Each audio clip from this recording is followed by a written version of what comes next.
नमस्कार दोस्तों, आप सभी को स्वागत है हिंदी ऑडियो बुक चैनल पे। आज के बुक समरी है रॉबिन शर्मा द्वारा लिखा हुआ कौन रोएगा आपकी मृत्यु पर। इस बुक समरी से आपको सीखने को मिलेगा कि आप अपने लाइफ को किस तरह एक बेहतर लाइफ जी सकते हैं। आगे सीखते हैं। एक चौथा अवकाश ले। अगर आप लंबे अवकाश पर हर हफ्ते नहीं जा सकते हैं तो एक छोटा अवकाश अवश्य ले सकते हैं। एक छोटे अवकाश का मतलब है कि अपने दफ्तर का दरवाजा बंद करें, सारी मुलाकातों को रोक दें और अपनी कुर्सी पर आराम करें। इसके पश्चात अपनी आंखों को बंद करें और गहरी सांस लें।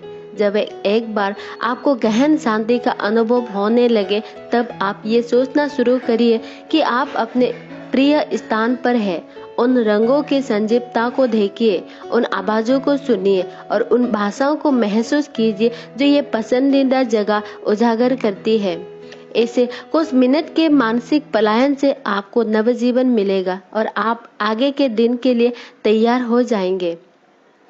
जब मैं चौथा अवकाश लेता हूँ, मैं अपने आप को एक पहाड़ों के बीच के चौराहों में से निकलता हुआ पाता हूँ। मैं ये कल्पना करता हूँ कि मेरे पैर ओस में डूबी हुई घास को छू रहे हैं और साथ ही मैं बर्फ से भरे हुए पहाड़ों की चींटियों जो इस दृश्य को और भी मनभावन कर देती है कि सिवा का भी आनंद उठाता हूँ। आसपास से मुझे झरने के पानी की आवाज सुनाई पड़ती है और मैं उन फूलों की खुशबू की कल्पना करता हूँ जो इस स्थान पर खिले होते हैं। हमारे मस्तिष्क बहुत ही समर्थ साधन है। हमारा अर्धचेतन मन हमारी कल्पना और वास्तविकता में भेद नहीं बता सकता। अंत छोटी सी पद्धति इसको धोखा देती है कि हम अपने दिनचर्या से ये छोटा अवकाश ले रहे हैं जो हमारे जीवन में वही आश्चर्यजनक लाभ लेकर आता है जो असली अवकाश से मिलता है। आगे की ओर एक सुरंग से भी बनिए। मुझे इस पुरानी पारसी किंवदंती में एक महान बुद्धिमत्ता नजर आती है। मैं इस बात पर तब तक रोया कि मेरे पास जूते नहीं है जब तक मैंने ऐसे इंसान को नहीं देखा जिसके पैर नहीं थे। अपनी परेशानियों को बढ़ाकर देखना और उन अच्छी चीजों को नजरअंदाज करना जो हमें भाग्य से मिली हुई है बहुत आसान है अगर हम अपने समय को एक भेद की तरह समझे और स्वयंसेवक बनकर उन लोगों की सहायता करें जो हमारे जितने भाग्यवान नहीं हैं। तो वो एक उत्तम तरीका होगा हमारे जीवन की प्रसन्नता और उत्तमता की याद दिलाने का। मेरे एक अत्यंत महत्वपूर्ण भाषण जो नेतृत्व के ऊपर था और एक बड़ी बीमा कंपनी को दिया था। जब समाप्त हुआ तो एक आदमी मेरे पास आया और बोला कि वो उस कंपनी का एक उच्च दर्जे का उत्पादक है। उसकी सफलता के अनेक पक्षों में से एक पक्ष यह भी है कि वो हर हफ्ते में कुछ घंटे उन लोगों की मदद में लगाता है जो उससे कम भाग्यवान थे। दूसरे के पास क्या नहीं है ये देखकर मेरे पास जो है मैं उसके महत्व को समझ पाता हूँ। ये मुझे जीवन में हर चीज को असावधानी से लेने से बचाता है और इससे भी ज्यादा जरूरी है कि मेरी सहायता करना है कि मैं उन लोगों की मदद करूं जिनके जीवन को सही में मेरी आवश्यकता है। फ्रांस के चिकित्सक अल्बर्ट वाइजर ने लिखा है, मुझे पता नहीं कि आपकी किस्मत में क्या है, पर एक चीज मुझे जरूर पता है, आप लोगों में से सिर्फ वे लोग जीवन में खुश रहने वाले हैं जिन्होंने ये कोर्स निकाला है कि दूसरे की सेवा कैसे की जाती है। एन मोरी रिंडवर्क ने लिखा है, आप सिर्फ कृतज्ञ होकर ऋण नहीं चुका सकते हैं, इसे सिर्फ किसी तीस रूप में चुकाया जा सकता है। स्वयं सेवा के द्वारा आपको दूसरे की मदद करने का और उन लोगों का कर्जा चुकाना का मौका मिलता है जो लोग कभी हमारे जीवन में काम आए। आगे सीखते हुए पृथकता के 6 कदमों को चुनिए। जॉन ग्वेरेस के नाटक 6 डिग्रीज ऑफ सेपरेशन के पात्र आयशा का वार्तालाप अपनी बेटी तेज के साथ है जिसमें वो उसे निम्नलिखित अंतर्दृष्टि प्रदान करती है। मैंने कहीं पढ़ा है कि इस ग्रह पर हर व्यक्ति सिर्फ 6 लोगों से पृथक है। 6 डिग्री की भिन्नता हम दोनों में और हर कोई जो इस ग्रह पर रह रहा है उनके बीच है, चाहे वो अमेरिका का राष्ट्रपति हो या वेनिस का गोंडलियर यहाँ नामों को भरिए। मुझे पता लगा कि अत्यंत आरामदायक है कि हम पास हैं, सीन के पानी की त्रासदी की तरह पास है, क्योंकि हमें इस संबंधों को बनाने के लिए 6 लोग चाहिए। ये एक गहन विचार है कि किस प्रकार हर इंसान का एक नया प्रवेश द्वार होता है, एक नई दुनिया का।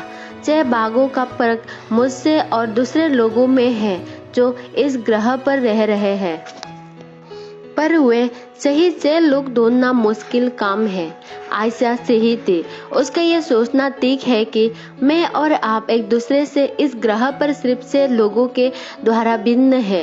वो इस वास्तविक चुनौती के बारे में सही है कि वे 6 सही लोग ढूंढना जो आपको इस इंसान से जोड़ सके जिसे आपको जानना चाहिए। एक चीज जो मैंने अपने जीवन में की है वो ये है कि मैंने एक सूची बनाई है जिसे मैं हीरो सूची बुलाता हूँ। इस सूची में एक 100 पुरुष और स्त्रियां जिनको मैं अपनी मौत से पहले मिलना चाहूंगा, उनके नाम लिखे हैं, क्योंकि आकर्षण का नियम ये बताता है कि हम अपने जीवन में वो आकर्षित करते हैं जिस पर हम ध्यान केंद्रित करते हैं। और ये सूची एक जरिया है मुझे उन लोगों से जोड़ने का जिनकी मैं सबसे ज्यादा प्रशंसा करता हूँ। एक से ज्यादा अवसरों पर 6 कदमों की भिन्नता के सिद्धांत ने मेरी सहायता की है जिससे मैं सही व्यक्तियों को पा सकूं, जिन्होंने मुझे उन लोगों से मिलवाया जिनसे मैं हमेशा मिलना चाहता था। और मैं लगातार आश्चर्यचकित हूँ कि मेरी सूची के कितने लोग जो प्रसिद्ध उद्योगपति और कुछ व्यावसायिक वक्ता है अनेकों बार हवाई अड्डे पर मेरे सामने से निकलते हैं या उसे कॉन्फ्रेंस में बोलते हैं जिसमें मुझे बोलना होता है, या वे वही खाना खा रहे होते हैं जहां मैं खा रहा होता हूँ। अपने नायकों की सूची बनाने का ये तरीका एक उच्च जागरूकता की भावना का सृजन करता है जो मेरी मदद करता है कि मैं उनको जगह जगह पर अपने बहुत पास पाता हूँ। आगे, प्रतिदिन संगीत चुनिए। जेरी मैग्वायर जो कि एक उत्कृष्ट फिल्म है, उसके एक यादगार दृश्य में जो कि टॉम क्रूज के अभिनीत किया है और एक कठिन सालन के खेल के अभिकर्ता के रूप में उसने बस अभी एक कॉन्ट्रैक्ट लिया है। जैसे ही वो उस खिलाड़ी के घर से एक अत्यंत खुशी की भावना के साथ निकलता है और वो संयमित होकर रेडियो पर एक स्टेशन से दूसरे स्टेशन की उस तरह का गाना ढूंढने की कोशिश करता है जिसे वो अपनी पूरी खुली आवाज में गा सके। आखिर में उसकी खुशी का ठिकाना नहीं रहता है जब वो टॉम पेटी का मशहूर गाना फ्री फॉलिंग ढूंढ लेता है और अपने दिल भावनाओं को शब्दों में उतार देता है। क्या आपको कोई ऐसा समय याद है जब अपने सही वक्त पर सही गाना सुना हो? जेरी मैग्वायर की तरह क्या आपने भी जोर से गाया या बेफिक्र होकर नाचे? क्या आपने उन क्षणों को अपनी पूरी शक्ति और खुशी के साथ जिया? और ये सब सिर्फ कुछ तारों और शब्दों के सही संबंध के कारण हुआ, परंतु संगीत आपके साथ ऐसा कर सकता है। संगीत आपकी मन स्थिति को प्रोत्साहित कर सकता है, आपके चेहरे पर मुस्कुराहट वापस ला सकता है और आपके जीवन को अपरिमित रूप से गुणात्मक बना सकता है। प्रेरणा देने वाले संगीत को सुनने की आदत की गंभीरता से ले। अपनी पसंद को धुनी का एक संग्रह बनाइए और जो संगीत आपके हृदय को खुशी से भर दे उसे हफ्ते के हर दिन सुनिए। मुझे खुद के लिए अपने चित्त को ठीक रखने के लिए मन की तसल्ली देने वाला शास्त्रीय संगीत या कोई हल्का सैन संगीत सुनना पसंद है। उदाहरण के लिए जब मैं कोई नई किताब लिखता हूँ तो मैं अधिकांश जोहान फेबल का कैनन इन दी या जैज के महागुरु चेत बेकर का राउंड मिडनाइट को सुनना पसंद करता हूँ। अगर आप मेरी शिक्षाशाला में आए हैं तो आपने देखा होगा कि मैं स्टेज पर आऊं उसके पहले रुकप्रिय संगीत बजाता हूँ। जब मैं दौर पर होता हूँ तब भी अपना वॉकमैन जरूर अपने साथ रखता हूँ। हवाई जहाज में प्रेरणादायक संगीत सुनने के साथ फिल्मों जैसे ब्रेव हार्ट एंड वेवरेज की कहानी का साउंड ट्रैक भी सुनता हूँ। प्रतिदिन चाहे थोड़े समय के लिए ही, परंतु अगर संगीत चुनना जाए तो अपनी मन स्थिति को उत्तम स्थिति में रखने में मदद करता है और ये सरल परंतु अत्यंत शक्तिशाली तरीका है। आगे सीखते हुए धरोहर के रूप में भाग्य लिखिए। किसी ने मुझसे कहा था कि जीवन के शुरू के 50 वर्ष हमें वैधता साबित करने में समर्पित करने पड़ते हैं और बाद के 50 साल अपनी धरोहर बनाने में। ये कितना सही है। हम में से अनेक लोग अपने जीवन का पहला वक्त कुछ हासिल करने के संघर्ष में या आदर पाने के लिए परिश्रम करने में बिता देते हैं। जब हमारी वैधता कायम हो जाती है तो ये चाहे प्रतिष्ठा के रूप में आए या भौतिक संपत्ति के रूप में, जल्द ही हमें ये समझ में आ जाता है कि कुछ कमी है और हम अपने जीवन के बसे हुए दिन वो करने में बिताते हैं जिसे शुरुआत से ही करना चाहिए था, और वो है एक धरोहर बनाना। एक दिन मेरे पिताजी ने हमारे फ्रिज के दरवाजे पर एक कविता चिपका दी। यह संस्कृत से अनुवादित थी और सादगी के साथ कहनी थी, बसंत ऋतु गई, ग्रीष्म ऋतु गई, अब शरद ऋतु आ चुकी है। जो गाना मैं गाना चाहता हूँ वो अभी तक नहीं गा पाया। मैंने अपने जीवन के दिन सिर्फ अपने वीणा के तारों को कोसने में बिता दिए। ये शब्द उस व्यक्ति ने लिखे थे जिसके हृदय में अपने जीवन को अच्छी तरह न जी पाने के लिए पछतावा था। अपनी उस मधुर धुन जो उसकी तकदीर में लिखी थी, उनके गाने के बजाय उसने अपने दिन सिर्फ अपने वीणा के तारों को कोसने और ढीला करने में और समय के इंतजार में बिता दिए। उसी के शब्दों में उसके जीवन में वो दिन कभी नहीं आ पाया जब वो अपना पसंदीदा गीत का गा पाता। अपने धरोहर को बनाने का समय आज से ही, न कि 10 साल बाद जब आपके पास ज्यादा समय होगा, क्योंकि ऐसा वक्त आपके जीवन में कभी नहीं आएगा। इस वक्त पर विचार कीजिए कि आप अपने जीवन में क्या निर्माण करना चाह रहे हैं, और उससे भी ज्यादा ये महत्वपूर्ण है कि आप जब इस दुनिया में नहीं होंगे तो अपनी पीढ़ी के लिए क्या छोड़ कर जाएंगे। महानता इस बात में है कि हम ऐसे चीज को शुरुआत करें जो हम पर नहीं खत्म होती हो। मैंने अपना ये एक धरोहर वक्तव्य लिखा है जो मुझे अपने जीवन की जमा पूंजी को देखने में मदद करेगा।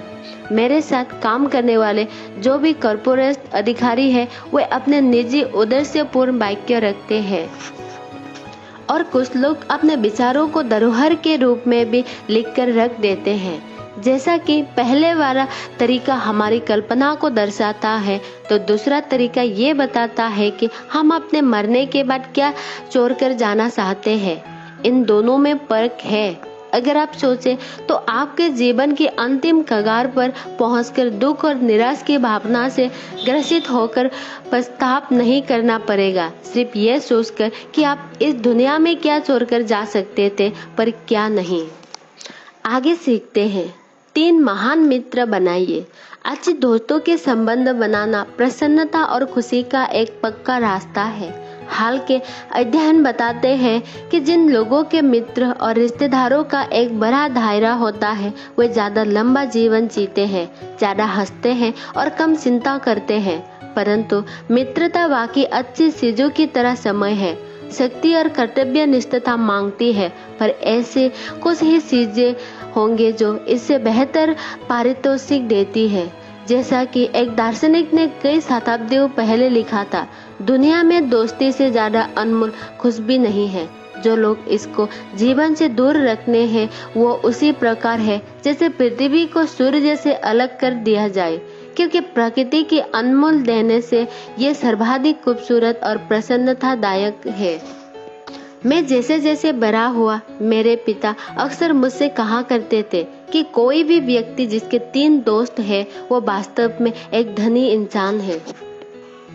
मैं कभी भी इस परामर्श को नहीं भूला और आपको भी इस दिल से महसूस करने के लिए प्रोत्साहन दूंगा। गहन मित्रता स्थापित करने के लिए आपको अपने सुविधाजनक दायरे से निकालकर उन लोगों से बात करने की निष्कपट गर्मजोशी के साथ पहले करनी पड़ेगी जिन्हें शायद आप अच्छी तरह जानते भी ना हो, और आप अगर मित्रता के बीज बोएंगे तो आपको अवश्य ही उत्तम दोस्ती की फसल का लाभ प्राप्त होगा। रात की कॉकटेल पार्टी में हिम्मत दिखाकर उस इंसान तक जाइए, बात करिए जिसको आप जानना चाहेंगे और अपने से मिलवाना चाहेंगे। हर इंसान में प्रेम का एक गहन भाव होता है और लोग खुश होते हैं अगर आप खुद शुरुआत करते हैं। अगर वे प्रतिक्रिया नहीं करते हैं तो भी क्या फर्क पड़ता है। इसको अपेक्षा समझकर नहीं, बल्कि ये सोचे कि इसमें उनका ही नुकसान है, और बड़ी विनम्रता से अगले इंसान की तरफ आगे बढ़े जिसको आपके गुणों से फायदा हो सकता है।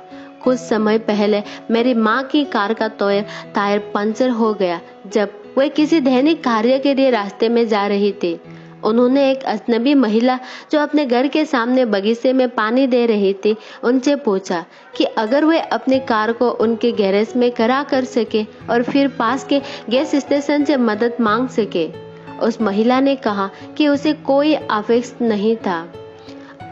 अपनी कार का टायर सुधारवाने के बाद मेरी माँ वापस उस महिला के घर तक गई और उनके दयालु स्वभाव के लिए गर्मजोशी के साथ उन्हें धन्यवाद दिया।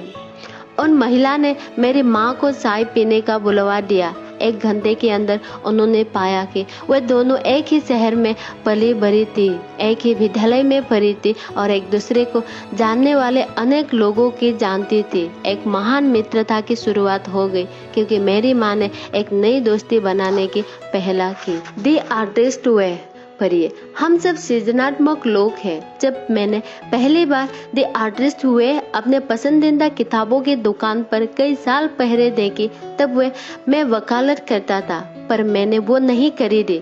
उस वक्त मेरा विश्वास था कि ये पुस्तक सिर्फ कलाकारों के लिए है और मेरे लिए लाभदायक साबित नहीं होगी। काफी समय बाद समझ में आया कि अंतर्मन में सृजनता का एक असीमित स्रोत होता है और हम सबको आवश्यकता है कि हम इस संरचना का रोजमर्रा की जिंदगी में उपयोग करें, चाहे हम वकील हो या शिक्षक, उद्योगपति, कवि या संगीतकार। इस सोच से न कि मैं एक वकील होकर भी सृजनकार हूँ ने मुझे एक नई जागरूकता करी। मैंने उन शिक्षण शालाओं में जाना शुरू किया जो सृजनात्मक के बारे में सिखाती थी। मैंने अनेक पुस्तकें इस विषय पर पढ़ी और उन तरीकों को ढूंढने की कोशिश करी जो मेरी स्वाभाविक सृजनात्मक प्रवृत्ति को प्रदर्शित करने में मदद करते और मेरे व्यक्तिगत, व्यवसायिक और आध्यात्मिक जीवन में सुधार ला सकते थे। आखिर में मेरी कोच ने मुझे अपनी प्रथम पुस्तक लिखने के लिए प्रेरित किया। द आर्टिस्ट हुए पढ़िए और ये आत्म अनुशासन रखिए कि आप लेखिका जूलिया कैमरन के निर्देशन के आधार पर सभी अभ्यासों का सोच विचार कर पालन करेंगे। अपनी सृजन शक्ति को बंद स्थान से निकालकर आप अपने आत्मा कोश की राह की ऊंचाइयों को छूने के लिए निकल पड़ेंगे और अपना हर दिन संपूर्णता के साथ भर